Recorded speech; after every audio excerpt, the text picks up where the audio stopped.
Hey, thanks for tuning in and checking out this conversation hosted by Alpha Phi Alpha Fraternity Incorporated, Alpha Rho Lambda Chapter, right here in Columbus, Ohio. We're just having a conversation around voting. As you know, we're getting closer and closer to this election, an election just like many others, but in other ways, it's also very different. So we just want to encourage you to get out to vote, and we just want to have a quick conversation around that. So my name is Luke Fedlam. I serve as a chapter president for Alpha Rho Lambda. I'll turn it over to my vice president. Hello, my name is Ted Harris. I'm vice president of Alpha Phi Alpha Fraternity Incorporated, Alpha Rho Lambda Chapter. And Curtis Walker Jr., Director of Educational Activities for Alpha Rho Lambda Chapter of Alpha Phi Alpha Fraternity Incorporated.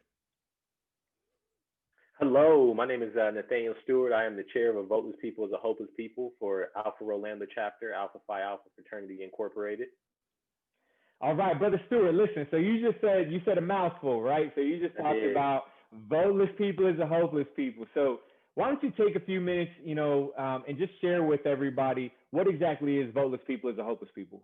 Absolutely. So A Voteless People is a Hopeless People is a national program that was established in the 1930s. The program's focus was around voter education, voter registration. During that actual time period, African Americans had the right to vote, but due to a lot of voter suppression efforts, many African Americans were prevented from voting due to poll taxes, threats of retaliation, and just lack of education around the voting process itself. And so for a good 65 years, many of the efforts were focused around just specifically education and registration of African Americans and people of color. And then the program started to slowly expand and grow around the 1990s to incorporate more political awareness, where they started hosting candidate forums and town halls to what we do today, which is still focused around those three components, which is education, registration, mobilization, and just in a more modified way to fit today's times and still have the same impact. Awesome. So Brother Harris, Brother Walker, I'll turn over to you all. Tell us a little bit more, like why is voting important, right? I mean, we know kind of the big picture of why voting is important, but why is it important to you? Why do you get out to vote? And why is it important that everyone in our community exercises their right to vote? Brother Walker, I'll kick it over to you first. Yeah, voting basically is a transaction. I mean, you have things that you want to see improved in your life, in your community, and voting is a way of expressing what those things are.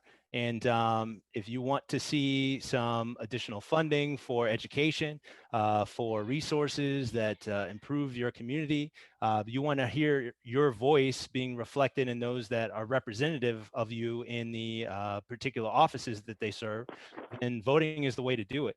A lot of us have different things that we're a part of in terms of activities, in terms of organizations. They have ways of bringing together what the different ideas are that are in advocacy of those groups, and then amplifying them to decision makers. So, I mean, it could be at any particular level of where you're operating in the community. If you're a part of an organization to improve what the circumstances are for that organization to be successful, it's really getting in touch with those that are in the decision-making positions, those that have the power to have influence on the outcomes. And it's about a transaction. We will support what your platform is if you're able to advocate for the things that we want to see changed. And the other part of it is accountability. If someone's in the office and let's say something's happening that you want to see changed, you're holding them accountable by being a part of the voting process, especially if it's someone that you voted for, someone that you cast your ballot, that you showed your support for. If they're doing things that aren't, really in the favor of or in support of or in advocacy of the things that that you want to see change, then voting is the way to really get their attention and then get them moving, getting the action behind the things that you have interest in.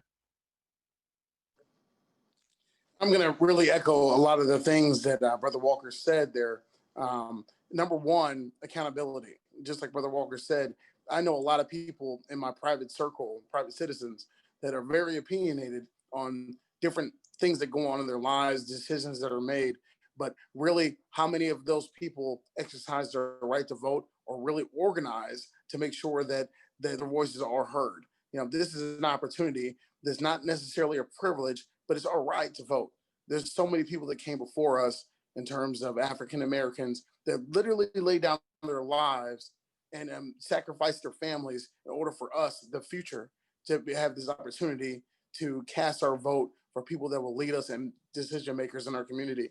I think it's irresponsible of us to make a decision that to not to vote just for the fact that you can't get out of bed or things like that. This is our responsibility. We owe it not only to our own families now, but for the families that came before us to make this or try to make this a better world, a better America for all of us. Yeah, Ted, I think you hit the nail on the head, and you talked about the people that have gone before us and all that they sacrificed to be able to give us the right to vote. And I take that, and that's something that's very important to me when I consider my reasons for voting. And then the other thing too is we also now have to think about the future generations to come after us. So we all know, obviously, in fact, I'm looking right. Yeah, all of us on here have kids, and the decisions that we make today in the ballot box, and as we vote, for our leaders, these are leaders who are making policy and who are making decisions that ultimately will affect not just us, but our young people as well and future generations. Absolutely, Luke. And I mean, when you point out that we're all parents, that we have, future through our the generation that will come up after us, and we're accountable to them, and building the community that we want to see them succeed in. But even those that don't have kids, in terms of that attachment to a community, if you want the community to improve, it's still a responsibility to be a part of the voting process. I mean, quite frankly, people who have had their kids go through a school system or have had access to different community resources could say, well, they've had access to it, they've moved on. There's no need for me to continue to support that.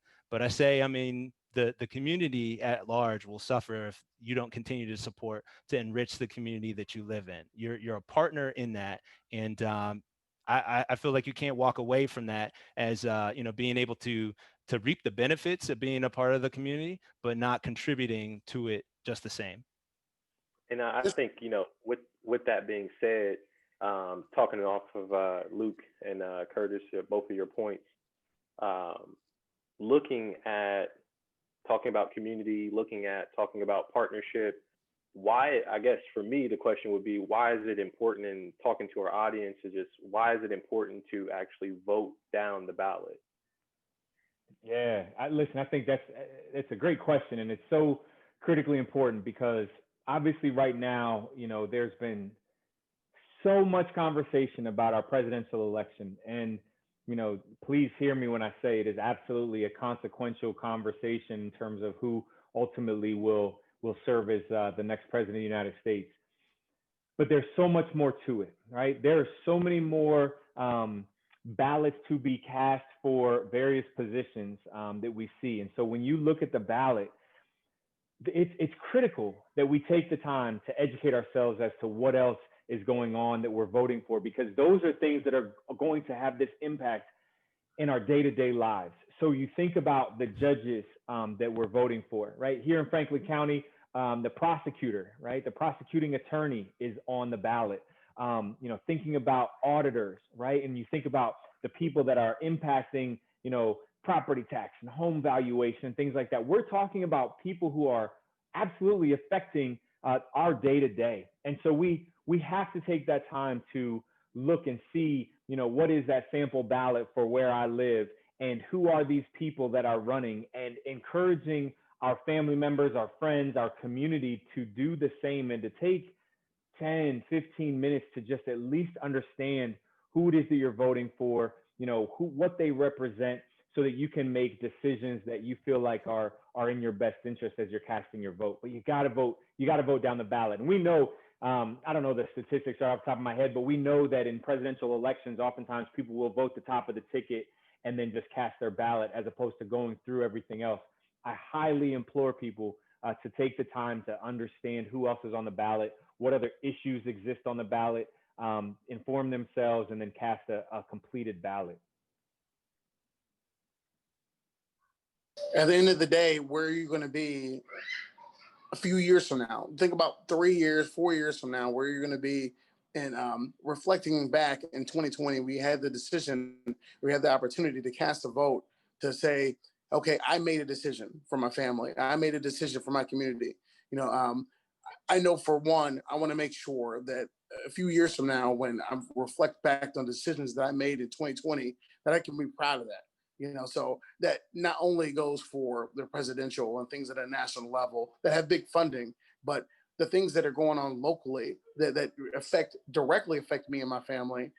We have to be engaged with the things that really affect us at a local level, because at the same time that the national election gets all the press and the coverage, and a lot of us feel passionate about it.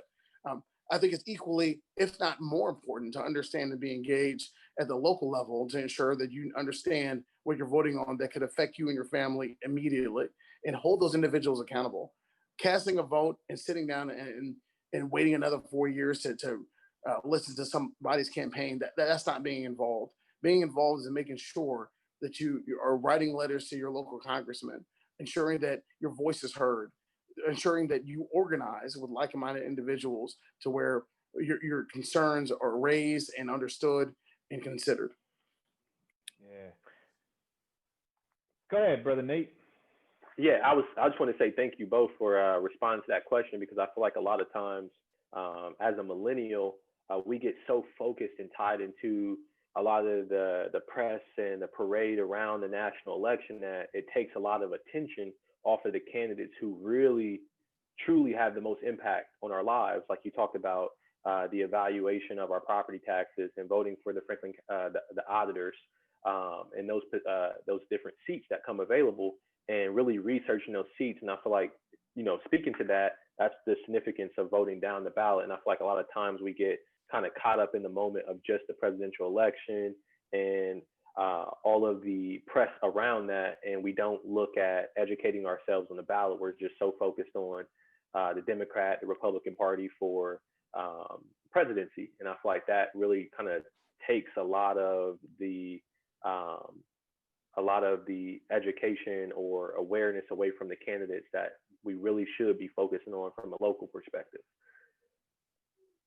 To that point, it takes a lot of initiative, discipline to set aside that time to learn more about what shows up on the ballot, the examples of what's a sample ballot, what the examples of finding out the roles that you will find on the sample ballot, what are the candidates' platforms, do they have literature or a website, or perhaps they are touring the community and they're set up shop somewhere that you can actually go and visit and talk to them.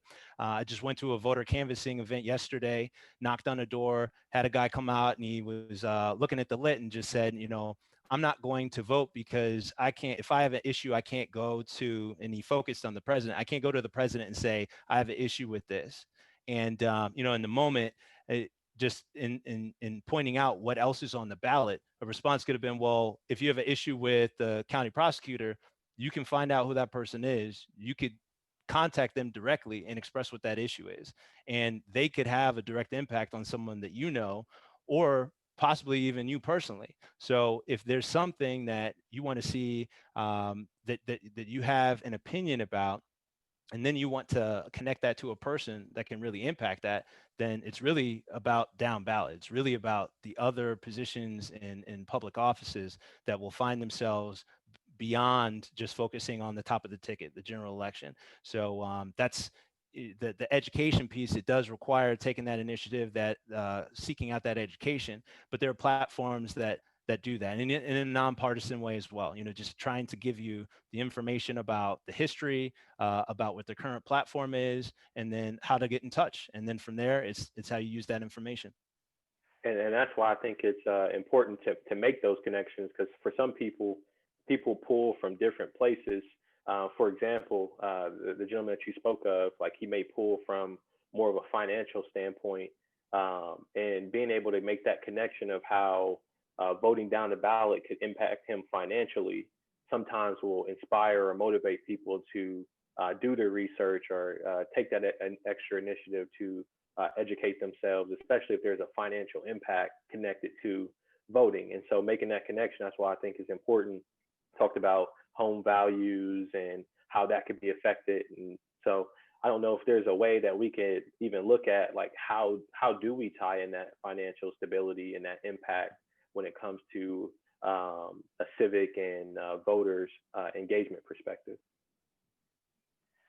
Yeah, I mean, I think that there are a lot of ways to have conversation around just the different ways in which voting impacts your lives, right? And we can talk about it across the board, from any issues that are affecting our community to, our judicial system, right? When we think about our inequities that we see and systematic racism that we see existing within various structures and institutions that affect us every single day.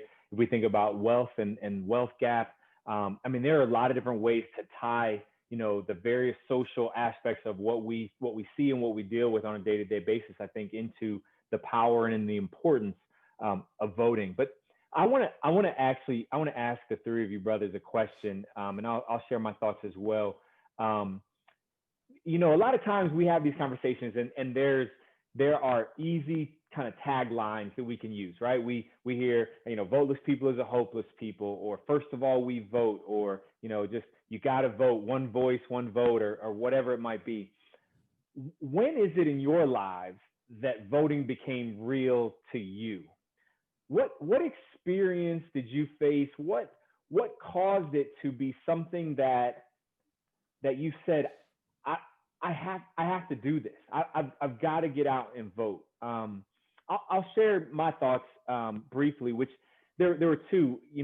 I'll never forget when it was like 87 for the 1988 election, and early in that primary process. I remember Jesse Jackson was running to vote, was running for president, and I was at that time, I don't know, 10 years old, 10 years old, and I just remember thinking to myself, like, wow, like a black person could run for president? Like, this is crazy. And I remember taking Ebony magazine and cutting out pictures and taping them to my wall, because I for whatever reason, like when I was a kid, man, that's what my job, like I wanted to be the president of the United States when I became older.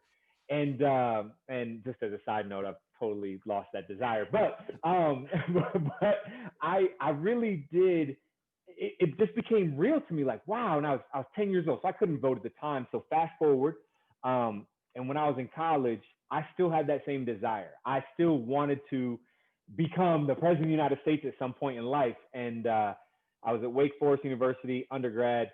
My senior year, we hosted the presidential debate between George W. Bush, and Al Gore. And I just happened to work as an aide to the president of the university. So I got to be a host for this debate. I got to be in the debate room and take people to their seats, and, met Colin Powell and Condoleezza Rice and all these different, kind of politicians and stuff. All of a sudden, these became real people. Like, wow, like these are real people who make real decisions that have a real impact, like, on our lives. And then, we all know what happened with, Bush v. Gore, and how the election wasn't, decided right away, and it came down to Florida and hanging chads, and it goes to the Supreme Court, and it's decided in December in a 5-4 vote by the Supreme Court, which again highlights the importance of, voting and the president that's in power at the time, and all this kind of stuff. Which, interestingly enough, we find ourselves in an interestingly similar position these days. But for me, that's really when I realized, like, wow, these really are real people that really do make an impact in our lives. And so for me, ever since then, I've tried to vote in every single election, whether it's an off-cycle election or a presidential. But I'll throw it out to you guys. Brother Harris, let's go with you. What made voting real for you? I would say when I was in college, a similar story to yours, just different experiences that we have as college men and before. But I got a chance to work on I actually had an internship with an organization called America Coming Together, and they were just mobilizing the vote for everyone to come out and vote and do things. So I served as a volunteer coordinator during that time. At that time, when I was in school, I was very involved in student politics in terms of just we need a new hall for our African American studies, and just really involved in student politics. And then from there, just realizing from the student politics arena how decision makers make decisions. We voted on our student senate when I was in college. I went to Kent State University. I ran for a student senator position, and just understanding that process and understanding how decisions are made after a democratic election made me interested, and that's what led me to the internship with America Coming Together. And through that, just seeing the passion from individuals who wanted to volunteer to help individuals within our immediate community to come out and vote. Not only did local individuals come out to vote, we had celebrities come out. I got an opportunity to canvass with Albright. It was Albright's ex husband. He was in the car with me. We were talking. I had the opportunity to go out and get out the vote. Madeline Albright's husband told me a little bit about her. We'll leave that off of here right now, but still, it was a great experience. I got to meet a lot of people. Got to meet people that were undecided. At that time, it was around 2004 election, John Kerry versus George W. Bush, and just to get an understanding of how decision makers make decisions in our everyday lives, made an impact on me. And then thinking back about people like John Lewis and everyone that came before us to make an impact on voting intrigued me. Like, why would you work so hard, lay down your life, sacrifice your family to just vote? And really diving deep and understanding what it means to be a decision maker as a citizen of the United States of America really gives me pause to say, okay, if it was that important to these individuals to lay down their lives, to sacrifice their families, why should it be important to me? Really, after that, it just made me realize that this is not just a privilege. This is a right. This is something that's my responsibility. And if I don't not only vote, but hold accountable the elected officials that we do put in office, I'm doing a disservice not only to myself and my family, but to future generations. So as leaders, I implore leaders, whether you're just a parent, teacher, manager, whatever you are, if you lead people, one person follows you. It's our responsibility to show individuals that look up to us that this is what we do. This is the democratic selection, that is the United States of America, and we have a place in that. Understanding your rights and understanding what individuals are going to say and holding them accountable to those promises is really why we're blessed to be in the country that we are, to be able to make those decisions. Amen. Getting us all fired up. Let's go.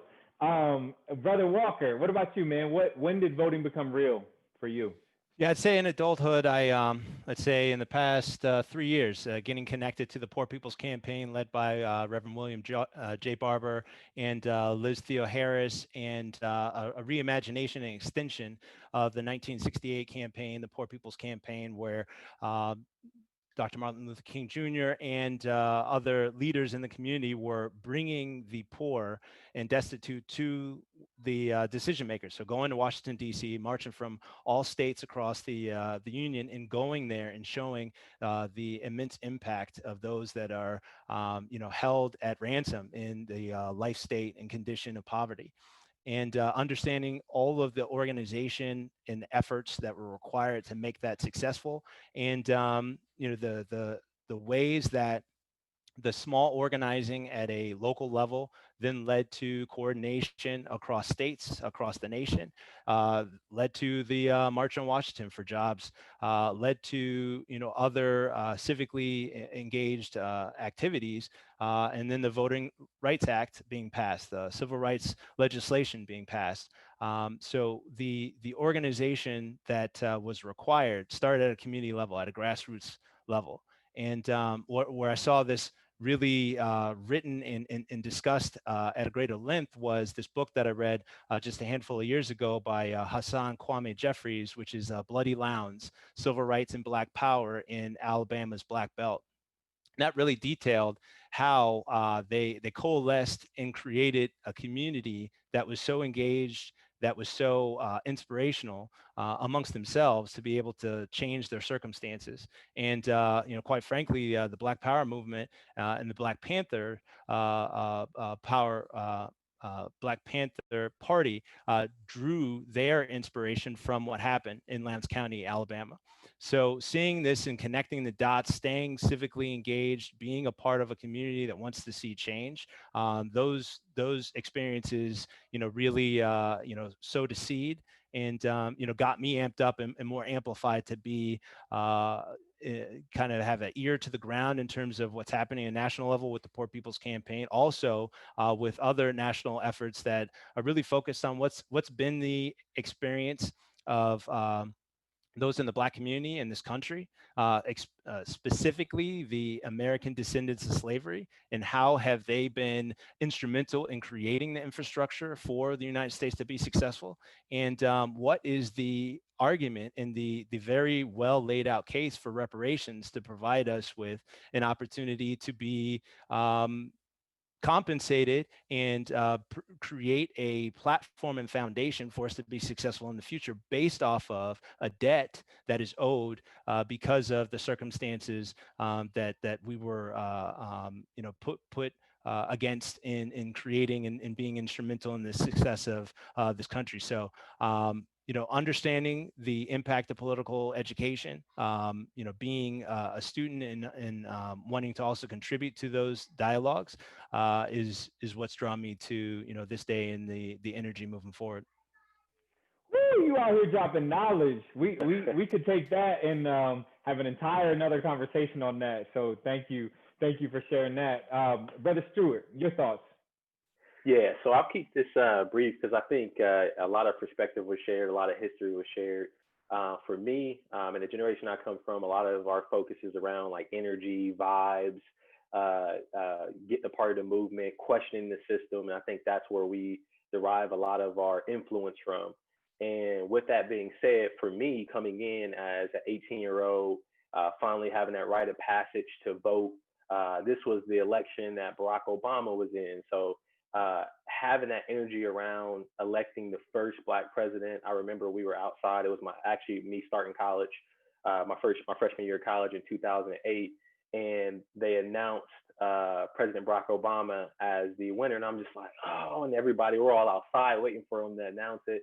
And we're just like, we just completely like fly off the handle. We're running down the street, we're screaming, and that energy alone kind of sowed the seed for me to say, if we collectively come together, we can make anything happen. We can affect change. We can create a space for ourselves at the table. And that moment was so defining for me that it resonated with me, and it still resonates with me through every single election. So every single election, I'm so hopeful. Every time, it doesn't matter what the candidate is, that if we come together, we can put the right person in office. If that we stay together, we do what we say, we mobilize ourselves, we educate ourselves, we get registered, we can make anything happen. And I think that energy from that moment in 2008, being that my first year of being able to actually cast my ballot, and for something so monumental to happen in the history of our country, really played a huge part in influencing me to stay engaged, to stay committed to the voting process. And it was just such a powerful movement of just seeing us collectively come together and say, a lot of other people were involved, but the communities that I participated in were the communities that like collectively came together and said, this is who we want in office. and we made that happen. Oh, that's awesome. Thank you. Thank you for sharing that, all of you. So as we wrap this up, I just want to get, final thoughts from everybody. Any last kind of, parting words of wisdom, advice, encouragement for people to get out there and cast their vote. So Brother Vice President, Brother Harris, I'm going to go to you first. Research, be informed, and just vote. That's all I got in that order. I love it. I love it. Brother Walker, what about you? As I mentioned before, voting is a transaction. You have demands, you have things that you want to see change. So that's the way and the intersection to be able to voice that. Education is an aspect of being able to grow what those changes can be and who's the appropriate person to push those changes through. But the power is in your hands. Outstanding. And Brother Stewart. If we want a seat at the table, we have to vote. We have to be participatory in the process of voting. If we want our voices heard and we don't want to just continue to have the same conversations, we have to figure out how to engage, how to mobilize, how to participate. And the words that I would part with is just telling everybody to early vote. Do not wait until the deadline. Vote as soon as you can, wherever that is for you. In Ohio, October 6th, that's where we should be looking at voting. We shouldn't be waiting until November 3rd. But make sure you vote. I think that's what's most important, and that's what I would want to leave as a parting gift to everyone. I'll just say this. I'll say, our democracy is built on voting and voting for our representative government. And I'll say this: your vote is absolutely your voice, and just do not be silenced this election season and every election season going forward. So thank you to the brothers for this conversation. Thank you for tuning in and just listening to some of our thoughts on the importance of voting. As you've heard, we encourage all of you to get out, exercise your constitutional right to go vote. You can get more information at vote.ohio.gov, vote.ohio.gov, and that will get you links to all the information you need for sample ballots and more. So go check that out and make sure you cast your vote in the upcoming election. All right, brothers. Thank y'all so much. Everybody take care, and we'll talk again soon.